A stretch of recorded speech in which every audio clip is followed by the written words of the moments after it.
Nos acompaña la profesora María Teresa Cabrera, expresidenta de la ADP, toda una vida dedicada a la enseñanza, a formar, y ella es aspirante a la presidencia de la República por el Frente Amplio y el Congreso Cívico. Los buenos días para María Teresa Cabrera. Muy buenos días, un placer estar aquí con ustedes. Gracias por la oportunidad. ¿Cómo va el proyecto presidencial suyo? ¿Cómo lo va aceptando la gente?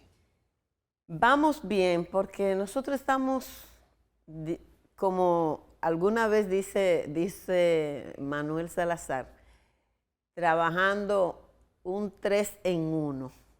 Es decir, la idea de la necesidad de generar una propuesta unitaria que posibilite unir las reservas patrióticas, democráticas, progresistas de la República Dominicana para un propósito que es el de abrir la posibilidad de una nueva época política en la República Dominicana que supere la vigencia del trujillismo que todavía tiene mucho espacio en la cultura política dominicana. Entonces, en ese sentido, estamos pues trabajando la propuesta, la aspiración de representar ese proyecto unitario, pero al mismo tiempo fortaleciendo la necesidad de la unidad, de esa articulación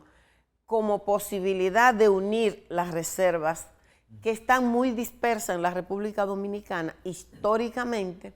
Y en ese sentido yo creo que vamos bien porque se confirma que hay un segmento importante de la sociedad dominicana que espera que una acción unitaria que proyecte sostenibilidad, que proyecte una vocación de poder, va a convocar a muchas personas que están como a la espera de que algo así pase. Pero ¿cree que es posible, dado el historial que existe en República Dominicana, de que los grupos progresistas siempre han estado divididos, cada quien tratando de llegar solo? ¿Cree que es posible? ¿Ha ido calando ese esfuerzo? ¿Han convencido a algunos de los líderes del área? Yo creo que efectivamente esa es una pregunta que es muy recurrente, precisamente por esa tradición de dispersión, de división, de andar cada uno por su lado. Pero yo creo que en este proceso que ya lleva casi 2 años, de manera sostenida, se ha logrado un nivel de articulación en una mesa denominada Mesa de Concertación y Seguimiento que ha integrado a Alianza País, al Frente Amplio, a la Fuerza de la Revolución, al Partido Comunista del Trabajo, al Movimiento Gentío, que tiene el apoyo del Congreso Cívico, del Movimiento Bien Común, que es un movimiento juvenil, que no tiene una vocación partidaria, pero son movimientos políticos. Claro. Entonces, yo percibo un nivel de comprensión mayor de la necesidad de que esa unidad se produzca. Creo que hay una conciencia más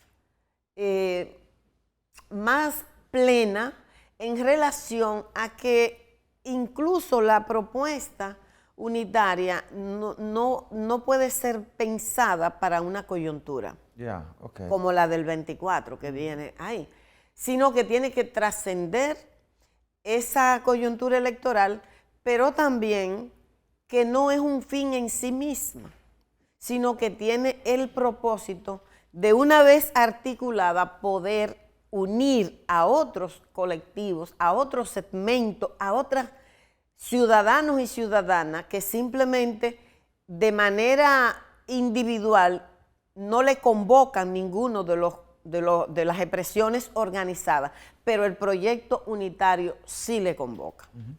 Profesora, fíjese, yo observo que usted está sustentada por 2 agrupaciones que se sustentan en su ideología política del socialismo, progresismo y feminismo, entre otras cosas. Es lo que yo veo en la plataforma. Incluso grupos que ya han participado en actividades político-partidarias aquí, como el caso del MIUCA, que se transformó en Frente Amplio. Entonces, está el caso de otro grupo que la sustenta, que también tiene esa ideología. Para ponerlo en contexto de mi pregunta, dada la tradición, que ya uno lo conoce por la edad que uno tiene y el tiempo que uno tiene en esto, sí. que la izquierda nuestra ha sido una izquierda, la tendencia es fragmentaria, a tal punto que el mismo Fidel Castro llegó a decirle a algunos izquierdistas dominicanos en la época de los exilios allá, la izquierda dominicana, pero eso existe, palabras de Fidel Castro, oiga usted, eso me chocó. Entonces lo que le quiero decir es esto, ¿usted cree que ustedes persiguen para cambios aquí? Transformar el sistema, porque tenemos un sistema que se funda en la libre empresa, democracia, propiedad privada, lo que se llama el capitalismo. Y la plataforma que ustedes plantean es lo ideológico, pero tiene un aspecto económico también. Yo me pregunto, ¿ustedes seguirían con los mismos, en caso de ustedes obtener el triunfo, porque todo es posible, hay una tómbola, ¿verdad? ¿Ustedes tratarían de transformar el sistema o seguirían operando con los estamentos que tenemos aquí establecidos? Cuando nosotros decimos que queremos generar esa articulación, ese proyecto unitario, para proponerse, que se proponga como objetivo alcanzar el poder para abrir una nueva época política en la República Dominicana, estamos hablando de una nueva transición democrática. No estamos diciendo que vamos a instalar el socialismo en la República Dominicana, no es la oferta que hace de cara al proceso electoral. Ahora, sí creemos que hay que completar la democracia, porque es que nosotros no hemos tenido una... Lo que nos han vendido como democracia no es tal. Y probablemente eso explique la desafección que la gente muestra en los estudios que se han estado haciendo en relación con la democracia, porque lo que se le ha ofertado no es democracia. Nosotros iniciamos un proceso de transición que se frizó con la libertad de los presos políticos en el 78, la derogación de la ley anticomunista, el regreso de los exiliados, pero no se produjo un proceso de reformas que transformaran la cultura política de este país, que transformaran rasgos esenciales del régimen político de la dictadura. Usted tiene que aquí tiene una vigencia impresionante la concentración de la riqueza. Por ejemplo, en la época de Trujillo se concentraba en Trujillo, su familia, la familia Trujillo, porque él era todo. Él era el Estado, él era todas las instituciones, él era el dueño de todo. L'État c'est moi. Sí. Exacto. ¿Qué pasó? Tras la caída del régimen, ya no es una familia, pero son muy pocas familias las que concentran la riqueza de este país. Y no es posible asumir la democracia con un sistema político que no pueda redistribuir la riqueza que se genera socialmente con un mínimo de justicia, un mínimo de sentido de justicia. Nosotros tenemos un sistema político que uno de sus rasgos es salarios miserables, deliberadamente concebido así. Y todos sabemos que uno de los mecanismos más expedito para redistribuir riqueza es el salario. Entonces aquí hay que transformar la política salarial. Usted tiene la centralización del poder. Este es un régimen, un sistema político que sigue siendo esencialmente presidencialista. Necesitamos constituir instituciones fuertes que funcionen, sólidas. Porque ¿qué es la institucionalidad? Que las normas, las leyes que rigen una determinada institución se cumplan, pero nosotros tenemos un sistema educativo que sigue anclado en el colonialismo. La filosofía escolástica que trajeron los españoles tiene tanta vigencia como cuando vino Colón con la Niña, la Pinta y la Santa María. Y ha habido dos momentos a lo largo de la historia en que no ha estado vigente esa filosofía. Entonces, ¿por qué? Porque, bueno, a final de cuentas, es mejor para el grupito pequeño que concentra el poder, que concentra la riqueza, el poder económico, el poder político. Es más cómodo un pueblo que no piense lógicamente. Le conviene mejor porque es más fácil manipularlo, porque es más fácil llenarle la cabeza con cualquier cosa. Es decir, es menos exigente. Les puede comprar el voto por 50 pesos. ¿Cómo lograr ese proceso de transformación, profesora? Porque no es fácil. No es fácil, nadie ha dicho que es fácil, pero es posible. Sí. Y lo importante es que es posible hacerlo. Es decir, yo creo que podemos plantearnos un modelo de desarrollo que parta de fortalecer la capacidad productiva del país, por ejemplo. Es una cuestión central. Usted no puede garantizar soberanía alimentaria sin producción. Usted no puede reducir los niveles de dependencia. Todos los países, ningún país, digamos, produce todo lo que consume. Eso está claro. Para eso existen las relaciones comerciales.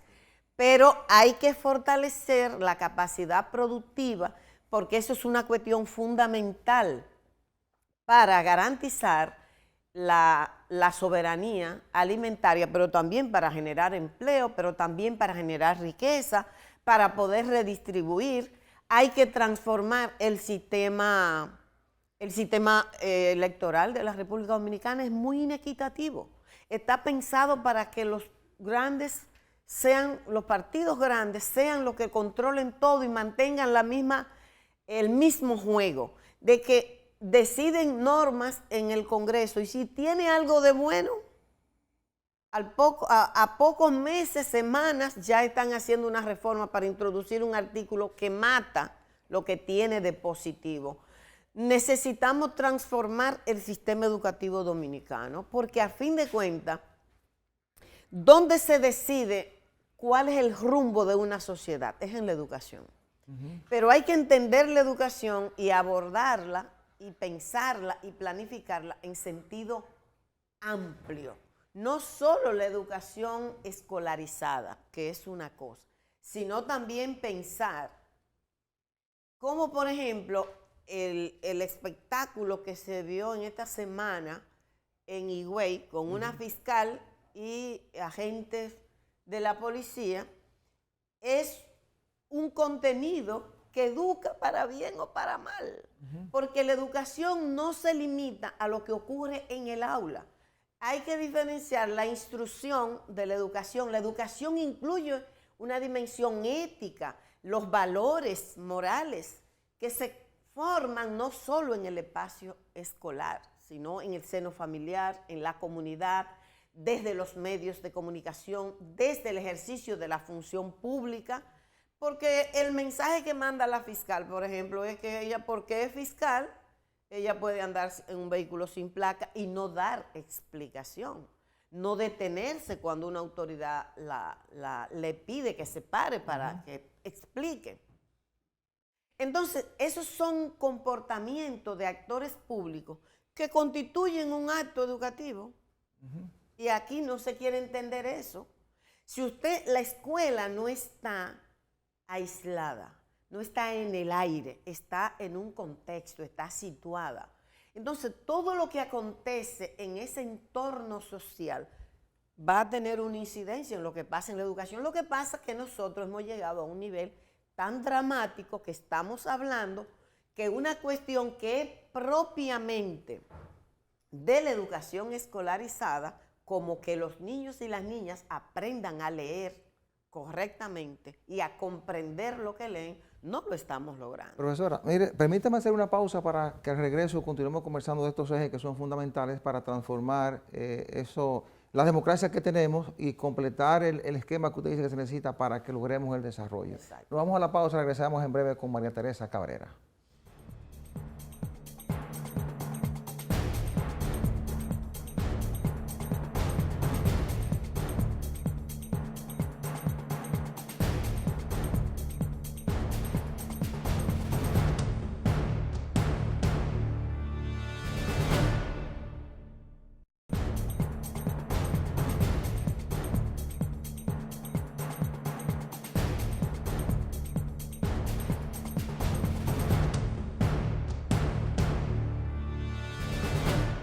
Gracias por continuar con nosotros. Permítanme recordarles que Farmacia Patricio es la principal red de farmacias en Santo Domingo Este. Tiene su sede principal en la Avenida Venezuela 75, sucursales en la Avenida España, próximo a las Américas, en la autopista de San Isidro, frente al periódico Diario Libre, en la Avenida Ecológica y en Ciudad Juan Bosch. Farmacia Patricio, calidad y buenos precios. 809-592-1100. Continuamos esta interesante conversación con la profesora María Teresa Cabrera, expresidenta de la ADP y aspirante presidencial por el Frente Amplio y el Congreso Cívico. Profesora, sigamos hablando de esos pasos que debemos dar, de esas transformaciones. Ya usted citó la educación, la redistribución de la riqueza. ¿Qué otras modificaciones debemos hacer para garantizar el cambio que necesita la sociedad dominicana? Correcto. Decía que necesitamos hacer más equitativo el sistema electoral. ¿Por qué? Porque la vía de participación y de búsqueda del poder en la República Dominicana y en el mundo ahora mismo lo que está planteado es en la vía electoral.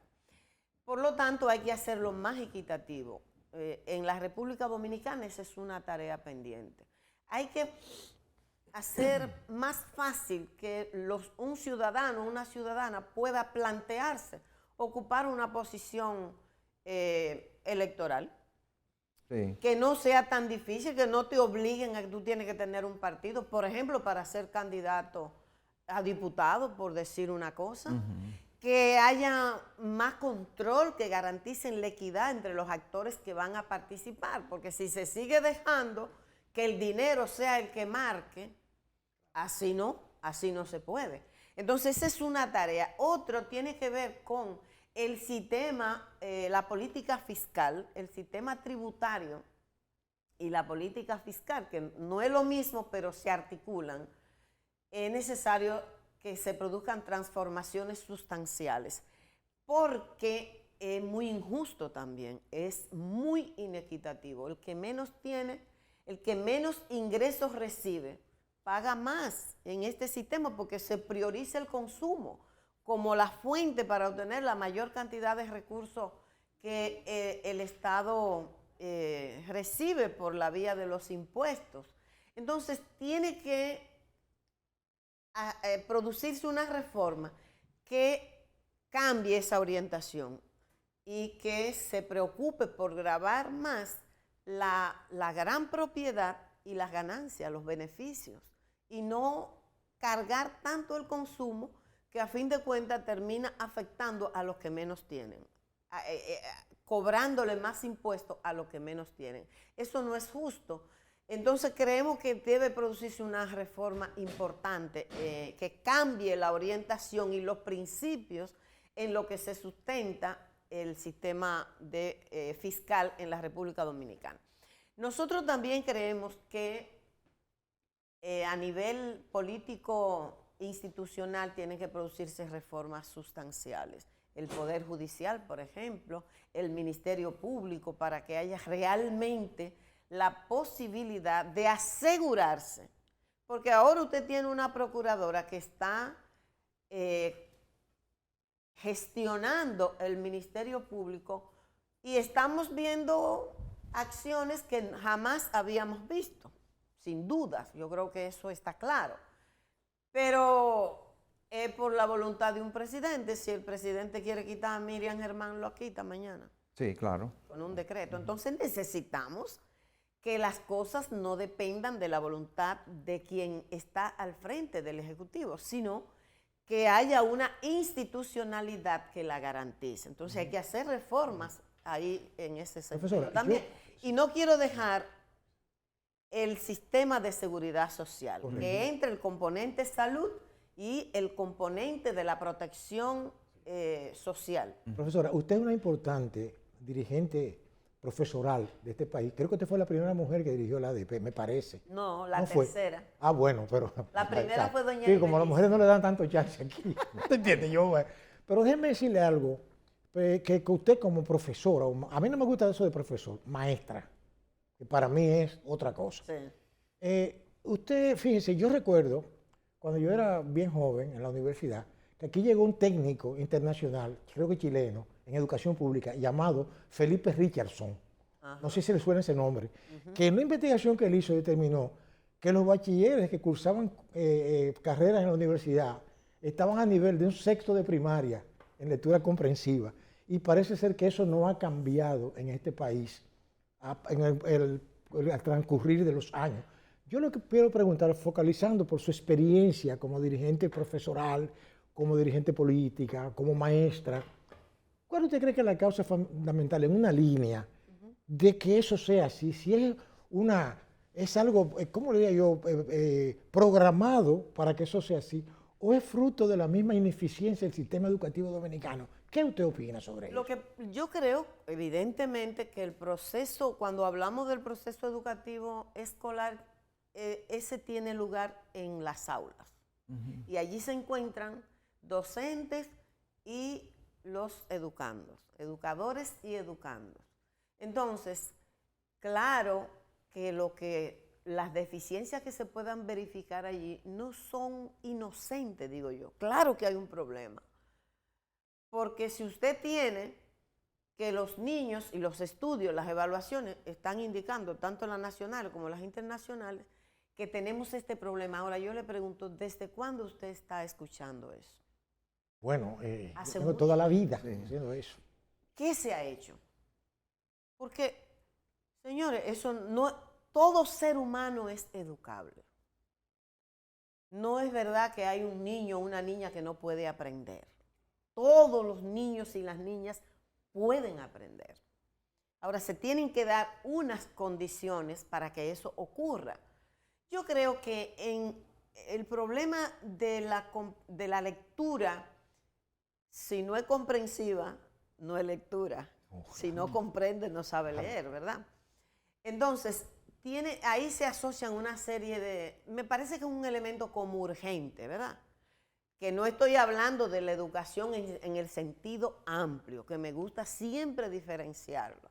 Porque usted puede tener un sabio asesino, un sabio violento, agresor. Entonces, no es suficiente el conocimiento. El tema, la educación incluye esa dimensión axiológica, ética, que tiene que estar presente para hablar de formación integral. Pero el tema de la lectura, yo creo que aquí hay que revisar urgentemente varias cosas. Primero, hay que importantizar el primer ciclo de la educación básica. Yo creo que hay que reorientar el programa de promoción automática, porque esa promoción automática, como se ha implementado en la República Dominicana, ha hecho una contribución a que el tema de la comprensión lectora, yo diría que se haya empeorado. Creo que tiene que importantizarse este primer ciclo y eso pasa por pensar y dedicar los recursos y la atención necesaria a la formación de los docentes que trabajan en ese primer ciclo. Procurar lo mejor, porque ahí es donde se sientan las bases de la trayectoria académica de los estudiantes y las estudiantes. ¿Qué ha pasado con el programa de promoción automática? Ese programa, yo estoy de acuerdo, pero no puede ser aplicado como está ahora. Que simplemente cada docente tiene que promover a todos independientemente de la condición en que esté, y pasa a otro docente. ¿Qué pasa cuando llegan esos niños? Bueno, los que están más rezagados se quedan rezagados. Y el que los recibe dice, oh, pero me han enviado a segundo niños que no están alfabetizados, no están al nivel para llegar al segundo grado. Y entonces sigue con los que están más avanzados. Y esos muchachos van acumulando rezagos, y eso al final llegan a tercero. Como no pueden reprobar, hay que promoverlo automáticamente, entonces eso va tributando a ese rezago en el tema de la alfabetización, porque la comprensión lectora es un tema de la alfabetización. Entonces, ¿qué yo creo que hay que hacer? Cambiarlo. Primero, hay que reducir la cantidad de estudiantes, que sean grupos más pequeños. Que el docente que recibe los niños, ese grupo de niños y niñas en el primero de básica, continúe con ese mismo grupo y lo entregue cuando concluya el tercer grado, que ya va al segundo ciclo de primaria.